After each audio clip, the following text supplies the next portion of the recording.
For centuries, Bar Harbor has been celebrated for shipbuilding, fishing, and the outdoors.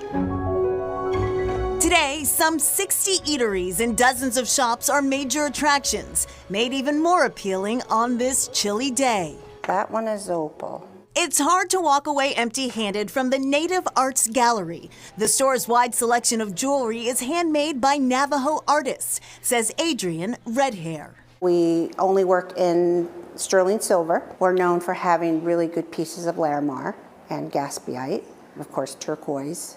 But we have everything from spiny oyster shell to a lot of people who are collectors or love to have something a little bit different. This Native-owned boutique has been a downtown fixture for more than 20 years. We know a lot of Native communities here in Maine, and we love them, they love us. There's a lot of people in the country, in the world, that don't even know that we exist. Artist Jason Brown is co-owner of DeConti & Brown, a jewelry and fashion studio in Bangor. I'm myself Penobscot. What I would say that we are most famous for is our fancy brown ash basketry. I come from a long line of basket weavers. My wife Donna comes from basket weavers. His jewelry often incorporates basket design and plenty of natural stones. So this bracelet took me 12 days to make. What I've really tried hard to do is go out throughout Maine and gather local native stones. There's some great energy in there because it is from my homeland. We're at the Abbey Museum, which collects Brown's pieces as part of its focus on Maine's Wabanaki community. Other jewelry by Brown belongs to high-profile customers. 3 years ago at Santa Fe Indian Market, we met Supreme Court Justice Ruth Bader Ginsburg, and she purchased a necklace that I had created. It's an honor for her to actually tell me that it's among her most favorite pieces. That gets me right in the heart.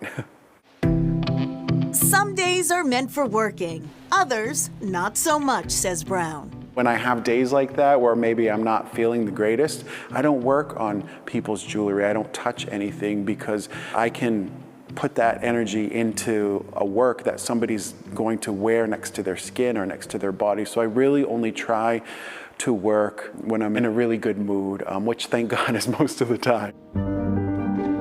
The Abbey Museum has a meaningful presence here, says President and CEO Cinnamon Catlin Legutko. Approximately 10,000 members of the Wabanaki Confederacy live in the state. Within that, there are 5 tribes: Penobscot, Passamaquoddy, Micmac, Maliseet, and Abenaki. And they represent indigenous people from this part of the world in Maine, but the homeland is truly more New England, up through Maine, and into New Brunswick and the Maritimes.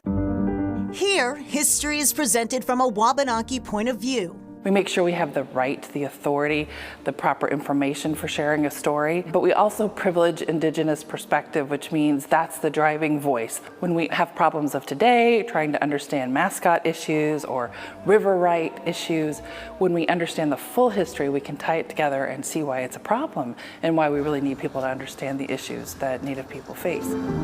The museum is a showcase of the best and brightest in the Wabanaki tradition, the work of master basket maker Molly Neptune Parker, an exhibit on root clubs, also known as war clubs. It's more than 12,000 years of history, and there's not a removal story. So throughout, at least in the United States, you have tribes being removed from their homelands, which is devastating, but it also creates a detachment from that place and a yearning for that place forever. Here, people are still where they've come from, and that's extraordinary lessons for us to learn about what that looks like in the 21st century. Back to Jason Brown. He has other celebrity clients besides RBG. Broadway star Frenchie Davis, one of his clients as well. And the Abbey Museum, a true destination in town with a unique and important presence, attracting more than 30,000 visitors a year. Wow. Well, if you're going on this tour, you've got to know your ghosts.